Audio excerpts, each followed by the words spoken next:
Hello, everybody. Welcome to the Five Hole Fantasy Hockey Podcast. And today we have your fourth installment of the 2025 Dynasty Series, joined by Brock Otten from McKeen's Hockey. Brock, man, introduce yourself to the world. This is your first time on the show. Thank you for hanging out with me on a Friday night. And what are you working on? What can people go check out? And yeah, the floor is yours. Yeah, glad to be here. It's good to talk some hockey, talk some draft. It's a big week coming up. At McKeen's, we've just released our draft guide in the last week and a bit. It's obviously a huge undertaking, and it's kind of like we'll say the icing on the cake of a really hardworking year.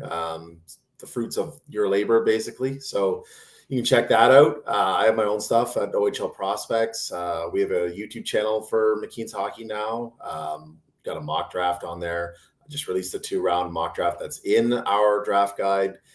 You can find a ton of scouting reports that are going to keep rolling out at McKeen's Hockey with lots of video content. So lots of stuff to check out. Yeah, I'm checking out this the 2-round mock draft, and I really like how it goes for my Flyers. Big fan at number 6. So get over, check that out. Do the draft guide and everything, and an OHL kind of major with a minor and everything else. So I've got and for everybody listening out there, Brock's got a little bit he's got his toes in the water in fantasy. So we're gonna kind of maybe like not so much a slant towards fantasy, but at least you're gonna know like what we're after and things like that: hits, blocks, shots, goals, etc., etc. I want to start big and work our way down. 2025 draft as a whole, how do you characterize this one in terms of how does it stack up against the recent drafts, versus the draft that we're expecting to see next year with Gavin McKenna? Is there a general consensus amongst your colleagues, even amongst the water cooler against other people out there? Is this more of a medium draft, or is there top end talent out there? Yeah, it's definitely a little top heavy. Pretty much anyone you talk to is going to say that there's sort of like a top tier of, say, like 10 to 12 guys who have a really good shot to be high-end contributors in the NHL. We're talking top 2 line forwards, top 3 defenders. And then there's a bit of a drop off. And then there's guys who, have some upside, but there's a downside there. There's that classic sort of boom bust, or more like safer guys that are going to play maybe through the middle of your lineup, or even the bottom 6 of your forward group. So I don't know if it's necessarily a great year to be picking in that like mid-20s range, but it's a great year, in my opinion, to be sort of inside the lottery. I think you're going to end up getting a pretty good player who's going to be a part of your team in the future. In terms of how it stacks up, again, like you don't having a Connor Bedard at the top, who's sort of that like can't miss franchise player. Matthew Schaefer and Michael Misa are both great, but they're not at that level. But you do have a solid group of players who have a really good shot to contribute, and there's depth there, right? Like in some drafts, that sort of like safety net isn't there extending to the top 10 or 12. It's kind of sometimes 4, 5, 6 deep. And then, you're looking for more of your home run swings. So I think overall it's viewed as a pretty solid draft, just not one with a ton of depth. Is this one that has like, as soon as you kind of get away from the top, I guess the tiers just exponentially get bigger as the picks get later? Do you see a lot of trading down, potentially for this year, just, based on replacement players 4 or 5 picks down the road, Yeah, I think we're going to see a pretty wild draft. Pretty much everybody I've talked to expects that. Like I said, there's sort of that tier of the top 10, 12, and then it's going to be the Wild West. You're going to have a lot of teams trying to trade into that tier. You're going to have teams trying to trade out of it because they feel like they've got a diamond in the rough, somebody that they're higher on than other people, that has the same kind of value as those players. You've got lots of teams that have a ton of picks to play with, and that's going to cause some movement, whether they package them to move up, package them for a younger roster player. We've got a lot of roster players apparently on the block. You've got Paterka in Buffalo. You've got Keandre Miller in New York. There's a lot of noise around those two and other players. So I do think we're going to see a lot of movement. And I think we're going to see a lot of sort of, to the general public, off the board picks, guys taken in that 17, 20, 25 range who the consensus says are second rounders or even later. I think NHL scouts have maybe a slightly different board than public amateur scouts do for this draft. I think we're going to see a lot of guys that are deemed as reaches. I think we're going to see a lot of those guys that are concretely in a lot of first rounds fall out of the first round. I do think it's going to be one of those kinds of years. It seemed like I think it was The Athletic that put something out where they were talking to NHL scouts, and a lot of them had, like, there was a very wide range for Caleb Desnoyers specifically. Mm-hmm. Is it Caleb? Am I getting that wrong? Yeah, Mm-hmm. Caleb Desnoyers. So, like, some as high as 3, and then I saw him go kind of in the 10 range. Like, if he's out there at 10, well, big. So I'm with you. Like, the gray area is, or at least if I'm picking up what you're putting down here, like the gray is a lot. It's a big, wide range this year. And who is it? Columbus, Philly. They kind of have a lot of chips in that first round. Nashville's got a lot of chips in like the top 50 or so as well.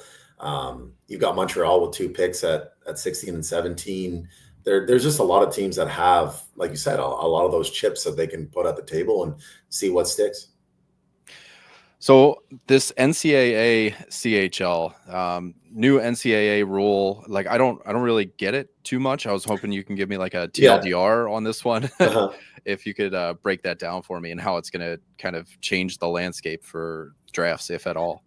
Yeah. So basically, previous to just recently, in the grand scheme of things, if you played a game in the CHL, you were deemed ineligible to play NCAA hockey. NCAA viewed the CHL as a professional league, therefore no longer amateurs, no longer eligible to play in the NCAA. So basically we had a landmark decision in the U.S. courts that said, that was unconstitutional. That was not able to be upheld. The CHL was not a professional league, and that's opened the floodgates. Now we've got tons of players that have currently played in the CHL, that formerly played in the CHL, aka now playing in like Canadian university hockey, that are now heading south on NCAA scholarships next year, 2 years from now. Draft eligible guys, already drafted guys, you name it. And then the trickle down effect is now we're seeing more American players signed in the CHL because they don't have to worry about giving up their NCAA eligibility, which is kind of screwed over some tier 2 leagues, right? Like the USHL is now feeling the brunt of that. The tier 2 leagues in Canada, like the BCHL, the AJHL, the OJHL, these are leagues that have had NHL draft picks, even high NHL draft picks.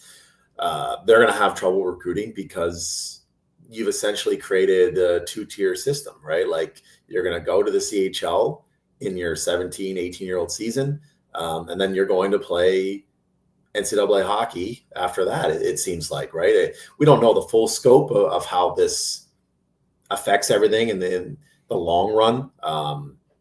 We don't know if it's going to be incredibly successful for some of these players, right? Some of these draft eligible guys that are starting to sign, I think of a big one for 2026 next year, and Keaton Berhoff, right? He's going to North Dakota.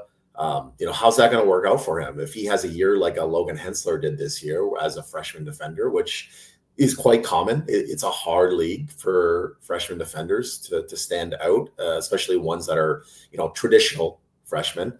Are we going to see guys jump the ship in December, January, go back to the CHL? What's that going to do for this whole movement? I don't think we know how it's going to work out. I think it's incredibly fascinating.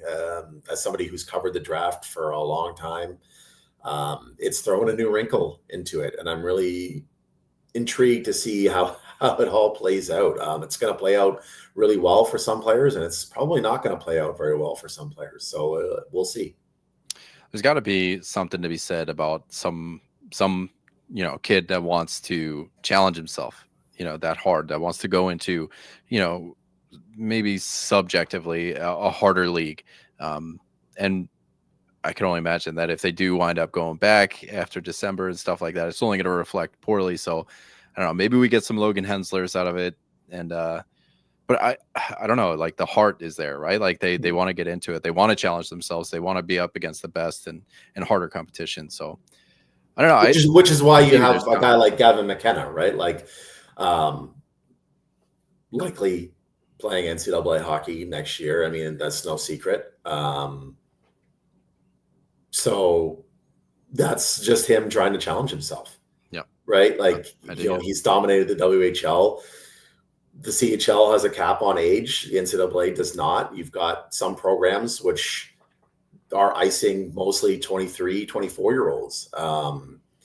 And there's a focus that is a little bit different than the CHL, right? There's a focus on conditioning a little bit more. You're playing less games. You're in the weight room more. So you're able to sort of improve off the ice a little bit, maybe more than you do in the CHL, where, you're playing weekends, you're playing during the week. It's a longer schedule. You're focusing on school. There's a lot of things going on where a lot of the on ice, off ice improvements are made in the off season for those CHL kids. And that's always sort of been the argument towards taking that NCAA path, right? It's allowing you to play at a high level, but you're also able to focus so much attention on, improving strength and conditioning, which is why like a lot of the players from Canada that have gone the NCAA route, not maybe some of the high end ones. We're not talking about, the Adam Fantillis. We're talking about some of the lower mid-range guys, have been sort of like those physically immature types, the smaller guys, right? That, it gives them more time to develop. Yeah. All right. Let's kind of laser focus here, getting into some of the 2025 names and things like that. I want to know, who have you encountered in your research and study? Who are the more contentious names? And by this, I mean, wide range, like, one person has them at 5 and the other person has them at 25. Like, who are the guys that you find are like really polarizing? Yeah, there's quite a few. I think Jackson Smith is one name. It depends on how you view how likely he is to hit his upside. I don't think there's any question that he's one of the higher upside defenders available this year.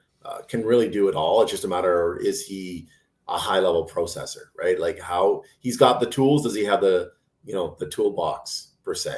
And that's why you see him in our top 10 and you see him ranked, in the late teens by some other agencies, right? Like, so that's sort of the first guy I would label. And then you end up with some other guys that there's a much wider scope. Your Ivan Rabkins, your Cameron Schmitz, those two guys stand out specifically for me. Rabkin, it's just a matter of, do you believe in the upside? Do you believe that he can improve his conditioning?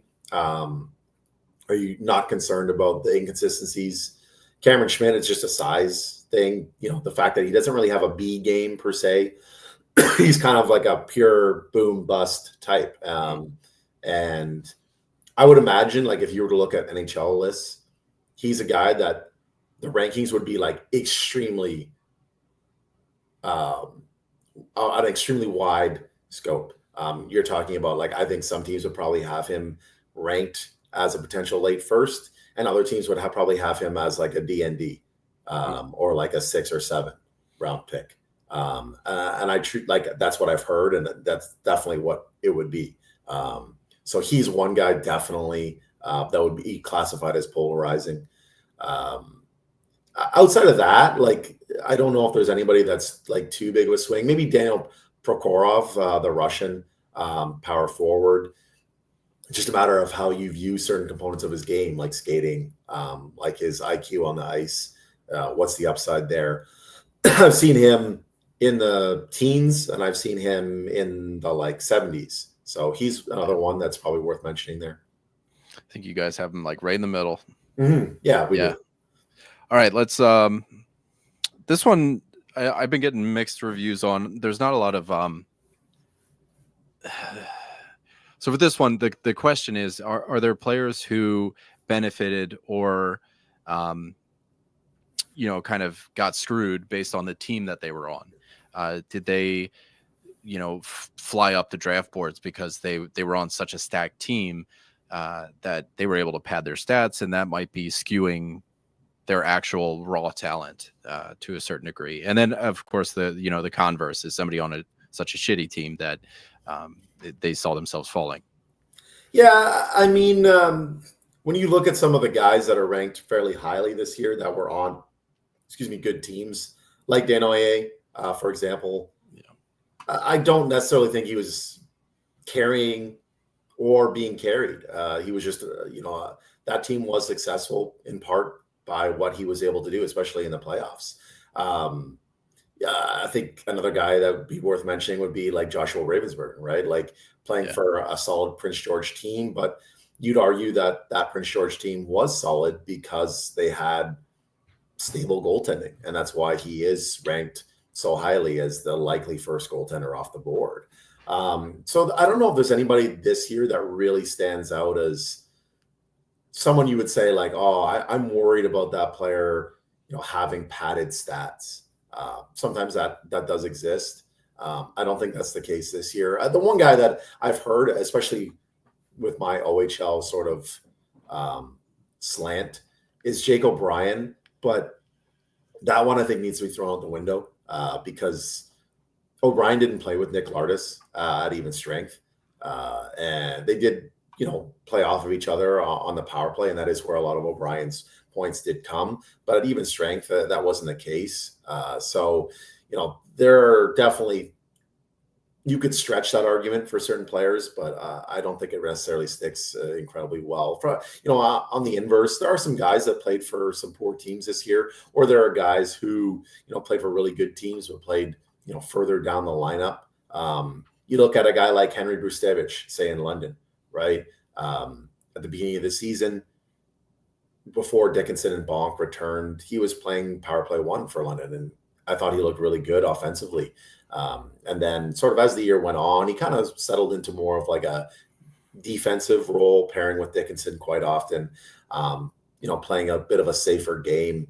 And that's kind of led to some perceived notions that his upside isn't incredibly high as an offensive defender, where, if he's playing on a team where he's power play 1 all year, is that going to be the case? And I think that's why a guy like Brustevich maybe has a little bit more upside than people kind of give him credit for. I think across the CHL in general, you're always going to find sort of players like that. And I think also you talk about the program as well. Every year now, it seems like we're seeing guys not get drafted from the program or get drafted late because they end up being cuts or they end up playing a 4th line role, and then they go to the USHL and they repeat their year and they end up having a fantastic year. I mean, I look at a guy like Samuel Lorella, who, might be a top 3 round pick this year after not getting selected last year, playing sort of a bottom pairing role with the program, right? So that's another one where you can kind of find some hidden gems now. Do you find any guys, do you find yourself like latching on to any guys? Are there favorites amongst the group that you kind of have to dial back or find yourself purposefully trying to be objective based on, just pure fandom? It's easy to, get behind some of these guys, right? Yeah. Yes and no. I mean, it is sort of like your role to have your favorites as, a scouting director or just a scout in general, right? You're going to have players that you believe in. You kind of have to separate sort of that fandom from, being able to do your job properly, right? A guy like Matthew Schaefer at number 1, I had a chance to interview Matthew a few times when I was, doing my Hockey News OHL pod. One of the most mature, well-spoken young men I think I've probably ever met doing this, and that says a lot. But this is a guy that deserves to be number 1. Yeah, he's an incredibly likable player who has a fantastic story and a very resilient story. But he deserves to be number one, in my opinion. So I don't necessarily think that there's a bias there because I like him as a human being. Brady Martin is probably my favorite player per se in this draft class. I'm higher on him than anybody else on my team at McKeen's. And it was great to see so many positive things come out of the combine, because it's kind of like, people are seeing sort of what I've been seeing all year with Brady. And it was great to see him have a great U18s as well, because, I feel like that's where things really sort of took off for him. Whereas if you had kind of really watched him in the second half with the Sioux, you would have seen some of those adjustments already, right? And it's validating to a certain extent. Now we like our bangers too, man. Brady Martin's going to be a favorite amongst the 5-hole crowd. I guarantee it. Let's talk about some of these guys specifically now.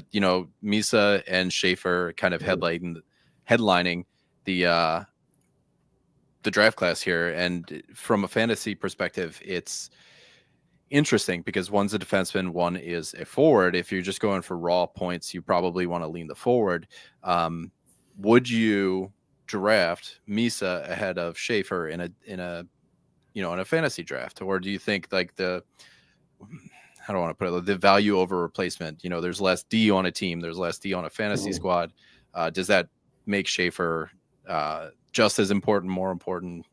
I don't know. I'll just open up the floor to you. Yeah, How would you tackle that one? If we're talking pure fantasy, it would be Misa. I mean, when you're doing a fantasy draft, at least in my opinion, when you're looking from a purely fantasy perspective, you're going to go forward. It's easier to find defenders to put up points to, depending on what categories you're using. You might even use your defenders for other categories like block shots, hits, penalty minutes, whatever, right? So it really just depends on what kind of league you're in, but I'm always going to lean towards the forward. And you got two really good players. Schaefer projects as a top pairing defender who's going to play on the first power play. Might be a consistent 50-point guy, but Michael Misa is going to potentially be a number one forward who's going to be a point per game guy, who also is going to pad the stats as well. He's a pretty well-rounded player. He could probably play in any role at the NHL. That might mean PK time and shorthanded goals.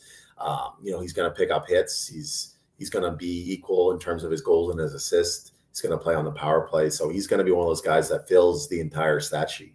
I think if you're looking purely fantasy perspective, it would have to be Misa.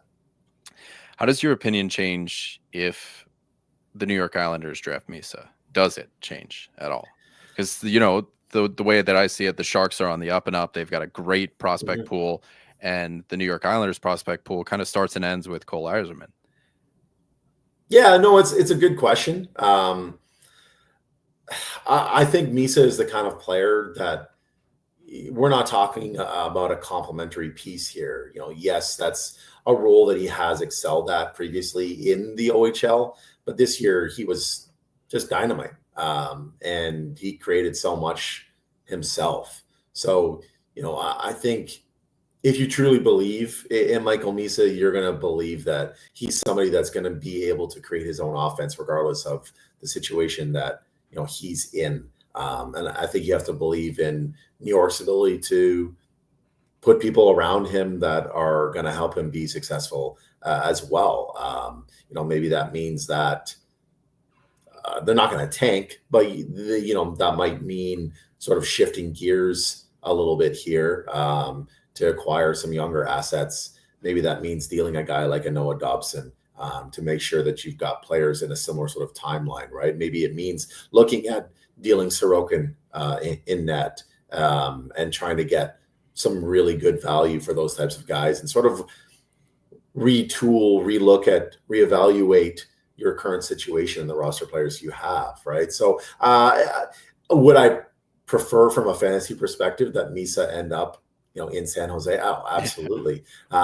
Without question. But I don't think it would be like a death blow to his future fantasy upside per se. And I think based on all the changes in New York on the island this year, maybe there's a mentality shift and God, I mean, we've been through 3 coaches that have been just defensive minded, low event, boring, and it's where fantasy goes to die. So, I mean, we can only hope that that narrative changes, and with this number 1 pick, that maybe they can reset the tone and reset everything. You have top to, to right? bottom. Like you can't. You have to build The around your definition of stars, insanity, right? right? You have to build.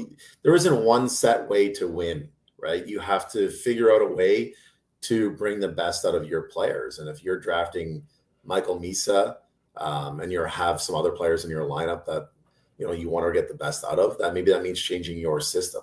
I think we've sort of seen that with Minnesota the last few years, right? Kaprizov comes in to Minnesota, and the way that they're drafting, the way that they're starting to play is opened up, and they're not sort of that low scoring team that they once were for a decade, right? So you do have to alter your strategy and your plan. You have to find coaches that are going to do that as well. Now, I had another question that touches on 2 of these players that I wanted to talk about specifically. It's coming from the Discord. Purple Puddin asks about Anton Frundell versus Porter Martone. And I don't know if this is like a one-on-one death match, or if it's like pros and cons versus each, or if it's like differences, right? So, kind of neck and neck in terms of where they're winding up in the draft rankings and such. But what sets these guys apart? What similarities do they have between? What are the different ceilings? And I guess depending on where they wind up too, right? Yeah, I mean, you've got 2 guys playing different positions, right? You've got Frundell down the middle, you've got Martone on the wing. So that's sort of the first difference, and depending on what you value, right? If you are one of those people that believe you should be building the middle out, you're going to value Frundell probably more. They are different types of players. Martone leaning more skill, creativity. Frundell, hard work, getting to the net, out hustling, outworking. Great shot, leans more scorer than Martone. That's not to say that Martone isn't a quality scorer. He definitely is. He's probably one of the better scorers in this draft class too. But Frundell has, in my opinion, the best shot in this draft class. And you're looking at a guy that he's going to play in any situation for you. And I don't know if you necessarily can say that about Martone. Yes, he's kind of pesky. He's tenacious. I think he's been a little bit miscast as a true power forward. I think people sort of expecting him to be another Tkachuk brother. Might be a little bit disappointed. He's not really that physically engaged. I think he's sort of a big guy who happens to be incredibly skilled. Who also happens to be, a little bit tenacious, plays with a bit of a chip on his shoulder, but not to the level of the Tkachuk brothers per se. I would actually argue that Frundell would be the more physical player compared to Martone. I think Martone's probably not going to play on the PK at the NHL level, whereas Frundell could be like an anchor of that. So I think Frundell is maybe a more versatile player based on position, based on his strengths and all-around game compared to Martone. Martone probably has a higher offensive ceiling. Frundell, probably best case scenario, you're looking at like a sort of 70-point guy, like 35-35 or 40-30. Whereas Martone could be a point per game guy, especially if he's in the right situation with the right center on the right team. He definitely could be that kind of player. So I want to kind of take the rest of the top round in kind of blocks. We talked at the top of the show about kind of a drop off, or at least like where the waters start to get muddied, right around the 10 range, and that's kind of where I want to start this, because there's some guys that I really haven't talked about too much in this series. Victor Eklund, Radim Murka, Jake O'Brien, who we touched on a little bit, and Jackson Smith, who we touched on a little bit. Victor Eklund, I mean, I know a Will Eklund, and I like what he's been able to put together. Is there, forgive me if I'm completely out to lunch. Is there a relationship there? Like, are they brothers related? Brothers? There you go. And how does he kind of stack up against him? Will is a little bit more of like a creative player than Victor. Victor's all about the high energy, really tenacious, probably one of the better motors in this draft class. is skilled though, incredibly intelligent. You know, basically, if you could, other than size, if you could design sort of like the perfect complementary winger for today's NHL, like in a lab, it would be Eklund. The only thing that's missing is the size, right? And that's going to concern some NHL scouts, because you're going to look at a guy that, you know, isn't big, and is he going to be able to be as successful in the NHL as he has, you know, playing in Sweden or internationally against his own peers, when everything is sort of equalized, right? There's going to be other guys that are just as intelligent, just as skilled, just as tenacious as he is, but they're going to be bigger. So, you know, is there a downside there? Very rarely do we see players with his physical attributes on the wing get drafted incredibly highly, right? You know, that's why he probably falls out of the top 10. He probably ends up, you know, in that sort of like 11, 14 range, which I think is low for him. I do believe in him. I do think he's going to be a solid player. I think we kind of heard similar things about Marco Rossi back in the day. Well, you know, like he's undersized, you know, the tenaciousness is going to end up being equalized. And we've seen with his breakout that, you know, he's ended up as a very good NHL player. I kind of see Eklund being critiqued similarly. Some players you can just tell they have that it factor to their game. And it's not like he hasn't been doing it against pros and grown men in Sweden, right? Like this is the J20 league in Sweden, where he's been dominating his own age group. You know, he's been playing incredibly well against grown men in Sweden already. So that's sort of proof that, you know, there is a way for him to continue to play the way that he is in the NHL and be a successful player. Now, Mirka, I kind of want to lump in with Jackson Smith and then Kashawn Aitchison as well, because as soon as you kind of get in that like 8 to 12 range, you get a real big chunk, like a high density of defensemen.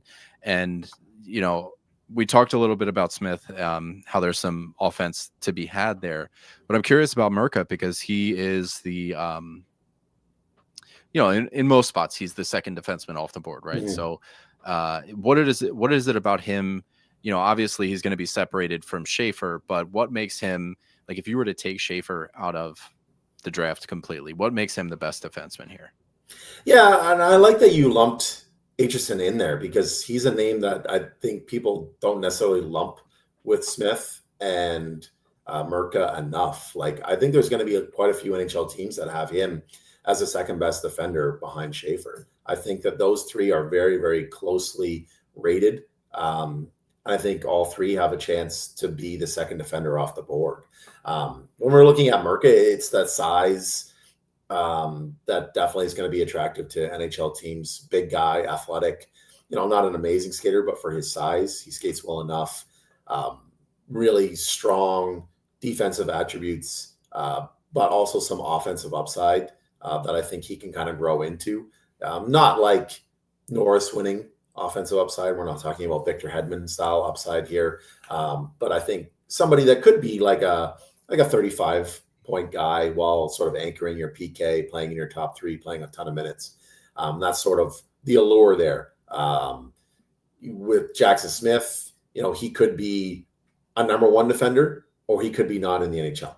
And that's sort of like the big range that makes him a little bit scary, but also incredibly enticing, right? Depending on how you look at that. And then Aitchison is just a throwback, right? This is a guy that you're watching teams find success in the NHL playoffs, and they've got players like Kashawn Aitchison on the blue line, right? And I think his offensive game improved a ton this year. I think it's almost undervalued, because he's not the type of guy that is incredibly creative on the puck.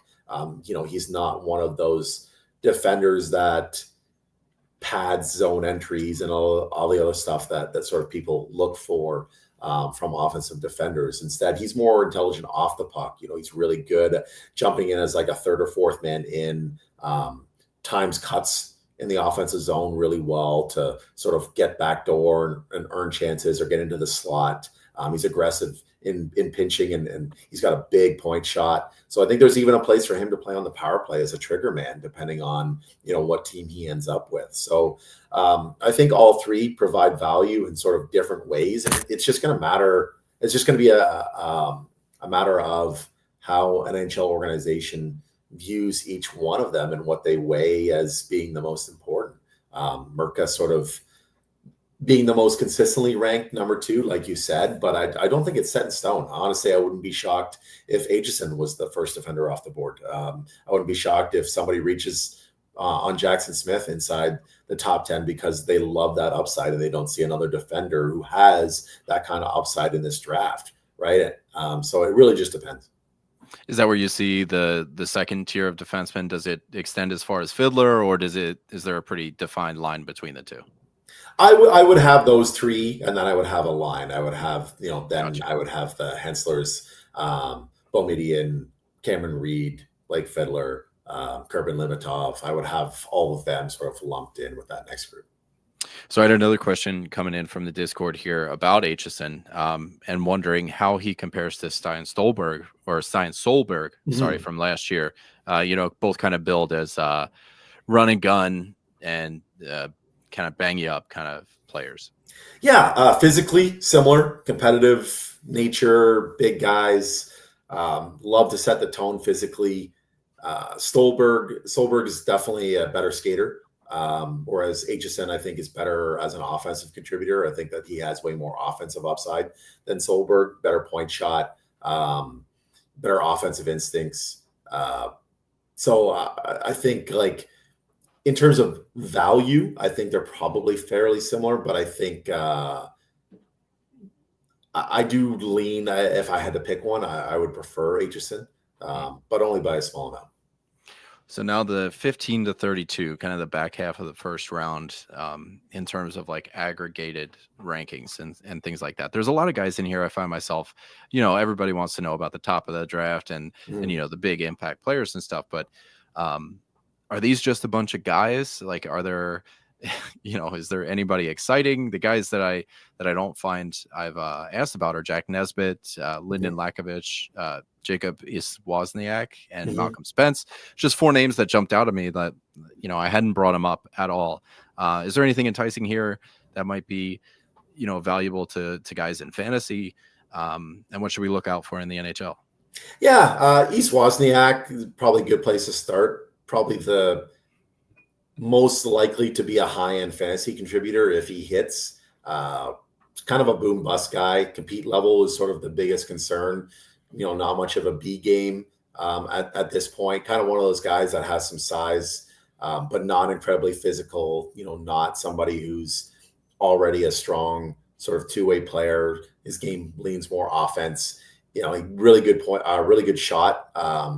Definitely scoring upside as an NHL player. But another one of those guys that, he could end up being a consistent 30-goal scorer in the NHL, or, he's playing in Sweden his entire career. So there's not really, in my opinion, an in-between there. Classic sort of boom bust. Whereas like your Nesbitt, your Spence, and who was the fourth one of that group? Lakovich. So Lakovich also high upside. Another kind of similar to East Wozniak in that regard. Big guy, really late bloomer physically. You're kind of hoping that as his frame fills out, he learns that his size can help him dominate, because he's kind of, I don't like to use the word soft, but he's a player that definitely needs to be harder, given his size, to be more consistent anyway. Yeah, the skill is there, the upside is there. He could easily be a first line winger in the NHL, or he could easily be somebody who doesn't make the NHL at all. Another sort of boom bust guy. Nesbitt, Spence, there's a path to the NHL for both of them. Maybe it's a fourth line, maybe it's a second line. They're guys that play mature games, play both ends. Upside maybe limited for both. But Nesbitt is a guy that's still growing into his frame. I don't think he necessarily understands how dominant he could be physically. He improved a ton this year. Spence is a guy that continues to really, really dig in internationally, and he's been a standout there playing against his peers. when it matters most. In the OHL, the offensive production has been kind of inconsistent. Probably projects most as like a solid third line guy. Nesbitt probably again, probably a third line guy, maybe best case scenario like an Adam Lowry type. Now, inside the second round, there are a couple guys that continue to pop up inside the fantasy chats and things like that. Ben Kindell, Alexander Zhuravsky. The Russian factor in this draft isn't as pronounced as it has been previously. Maybe just a bad draft for the Russians, but Zhuravsky is, from what I've heard, got a lot of boom bust, and if that boom hits, if we're drafting inside the second round, right, we're taking lottery tickets anyway. Zhuravsky and Kindell kind of start the conversation there for us in the second round as fantasy folk. Is there anybody else that I'm missing that kind of have that higher probability lottery ticket feel to them? Yeah, I think so. I think you have. And I don't want to lead the jury if those guys don't hit your lottery ticket. No, I think both of them make sense. I think you've got to throw Cameron Schmidt in there. If he hits, he's going to be a guy that can score 30 goals in the NHL consistently, or he's more of a tweener because the size just is too much for him to overcome. I don't necessarily know if he's going to be a second round pick. I think he ends up falling a little bit, but he's definitely ranked in the first round by some publications, ranked in the second round by some publications, including ours. The upside is real. So he's somebody in terms of fantasy, like absolutely he's going to be on your radar if you're looking outside the first round. A guy like Riker Lee, who probably maybe ends up a first round pick in the NHL. I think he belongs sort of in that group. His skating's got to improve a little bit, but creative and skilled, kind of similar to Zhuravsky in that regard. There's a ton of upside there if the sort of physical athletic tools can continue to improve. I think you have to throw Ivan Rabkin in there as well. What improved conditioning, what's that going to do for him? Finding more stability in terms of where he's playing is what's that going to do for him, right? Like this is the guy that was considered a potential top 10 pick heading into the year based on his upside as an offensive player. And he didn't have a great year bouncing around, and the upside's still there though, if you believe that you can work out some of those kinks. So those are some names that I would lump in with those other two. Now I've got like two more sections for you. This one is pretty much just catered exactly to our fantasy brains here.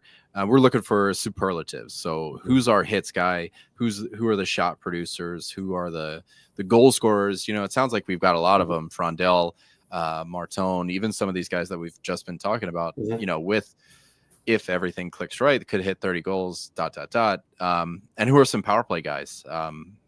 Who should we be gunning for? Yeah, hits. It starts with Brady Martin, right? If he was, I'm pretty sure Cam Robinson was already on your show, correct? No. Did I see that? No, he hasn't been on. Okay. Well, I saw during the World Juniors, he had talked to a scout that said that if Brady Martin was in the NHL right now, he'd already be one of the best hitters in the league. And that's sort of the type of player he's going to end up being, right? So I think when you're talking about the hits category, it starts with him. Deshaun Aitchison, another guy.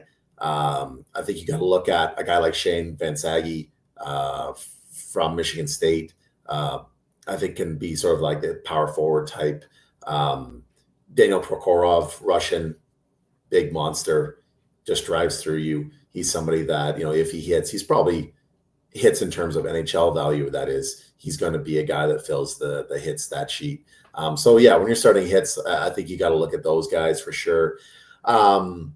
In terms of goals, I'll throw a couple like sort of under the radar guys at you. And some, we'll call them tier 2 types. I think Cooper Simpson, who played in Minnesota hockey, in high school hockey, and in the USHL this year. Incredibly high upside as a goal scorer, one of the best shots, among the most creative players available this year. His game just needs major refinement. He's a long-term project. Everything else has to sort of tick up, but there's a ton of upside there. Alexander Donovan is another one from Shattuck. St. Mary's, one of the best shots in the class. He's going to play in the QMJHL next year.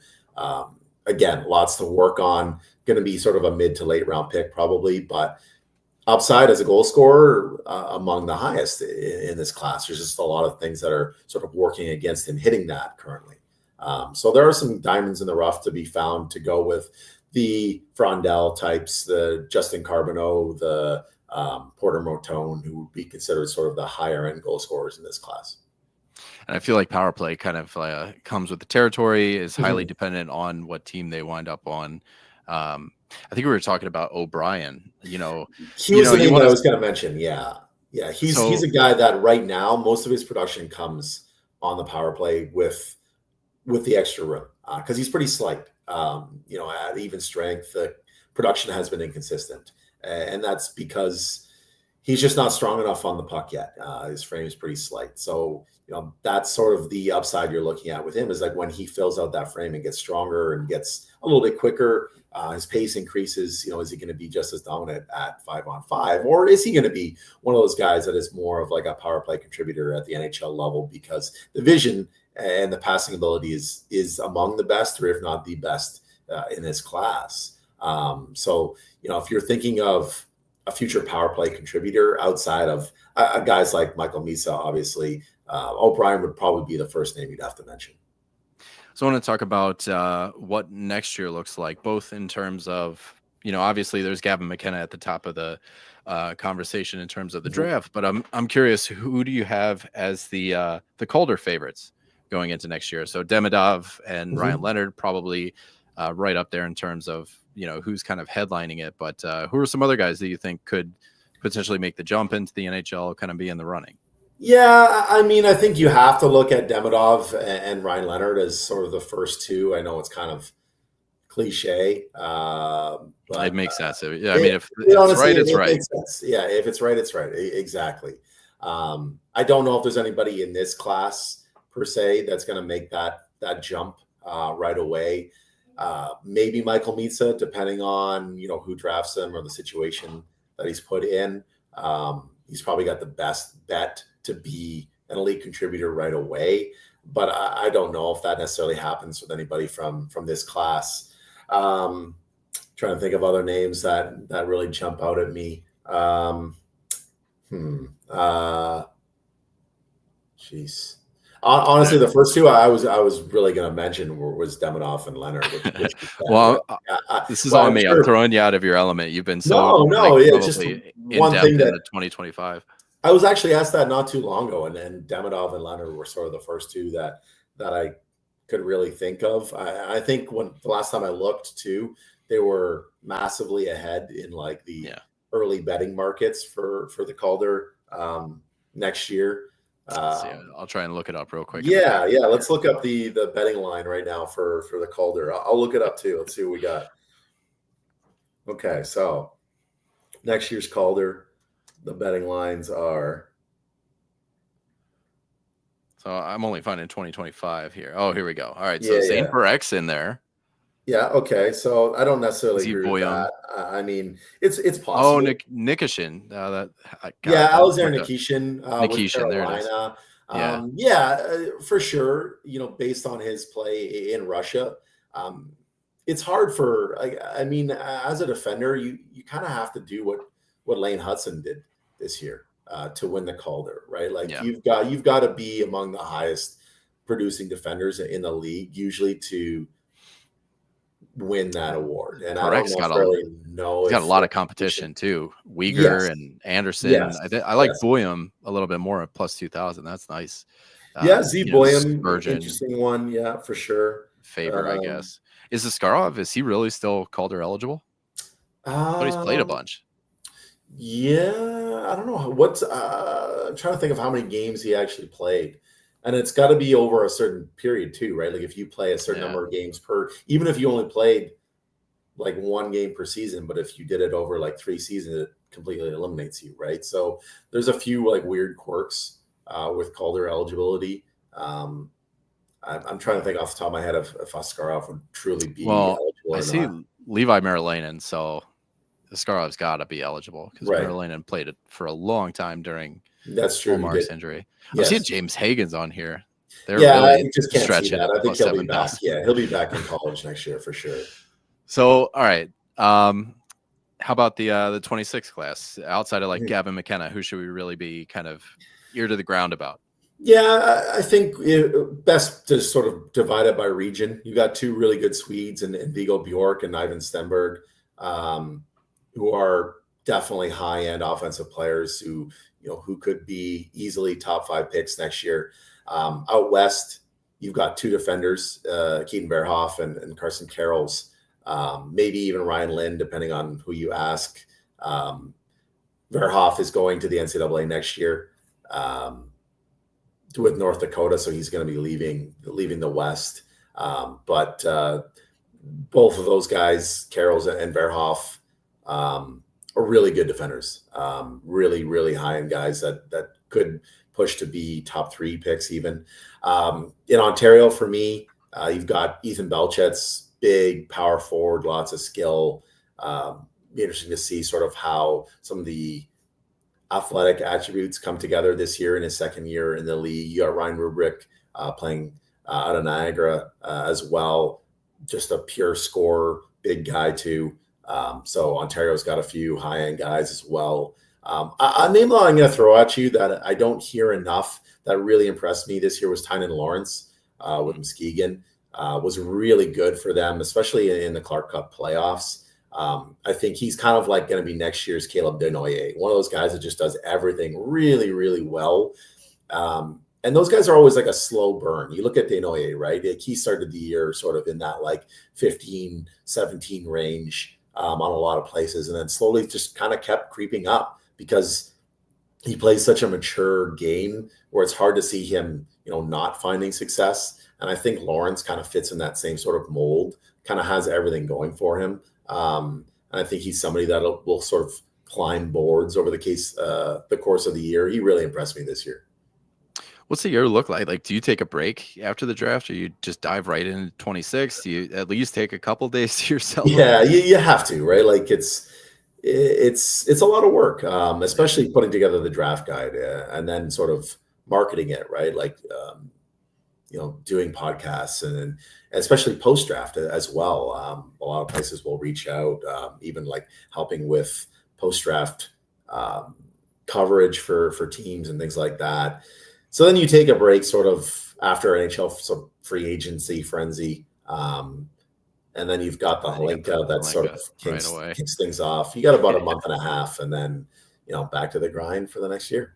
God damn. Well, Brock, thanks so much for hanging out tonight, man. Brock Otten at Brock Otten on Twitter. Check him out at McKeen's. Check out the NHL draft guide for 2025. What else should people be clicking on right now? Yeah, as I said earlier, we got a YouTube channel for McKeen's. There's lots of good content there. You can pick up our draft guide. You can look at our website for subscriptions. We got tons of reports there. You can look at my own stuff on OHL prospects. I'll have my annual media scout final list coming out soon, where I poll like Corey Pronman, Scott Wheeler, those types of guys to get the consensus for the OHL only. So you've got some content there. Obviously, like you said, you can find me on Twitter, X, whatever name you want to call it. Lots of draft coverage. This year, this will be the first year in forever where I haven't been at the draft live. There's a lot of guys in my role that are sort of skipping on that this year, just with the new format and everything that's kind of going on. So there'll be a lot of people doing sort of different coverage. It's finding something different as opposed to sometimes, it's hard when you're on the draft floor. It can be hard to keep up, with everything and trying to provide people with a ton of coverage. So I'm kind of excited to maybe have the opportunity to breathe a little bit and give people a little bit your more own information. bathroom. Yeah, exactly. Breathe a little bit and provide people with a little bit more. Like we're trying to figure out what we want to do with our draft coverage this year at McKeen's on the day of, because normally, 3 or 4 of us are there live. And that obviously looks a little bit different. But if we're not, do we do a live stream on our YouTube channel where people can tune in and get information about the picks? Is that going to be something that's highly valued by people and highly viewed? Is it more so just taking snippets of our draft guide and providing info on things like X and TikTok and stuff like that? We'll have to sort of figure it out. And I know from talking to a lot of the other scouting organizations, as much as we're competition with each other, we do chat. We all get along. We all see each other at all the events, right? So everybody's kind of doing the same thing and trying to figure out what their coverage is going to look like this year. Well, I'll tell you, if it's anything like being at home watching the draft with the anchors that they have covering it for Sportsnet, whatever, if you guys have like little slides and actual like tidbits about these guys other than waiting for trades to roll through, there's a ton of value there that they're just not hitting on the major networks. So let me know if you guys do that. That'd be great. But yeah, once more, thanks for hanging out. I'm going to throw the outro music and we can get to sleep on this Friday night.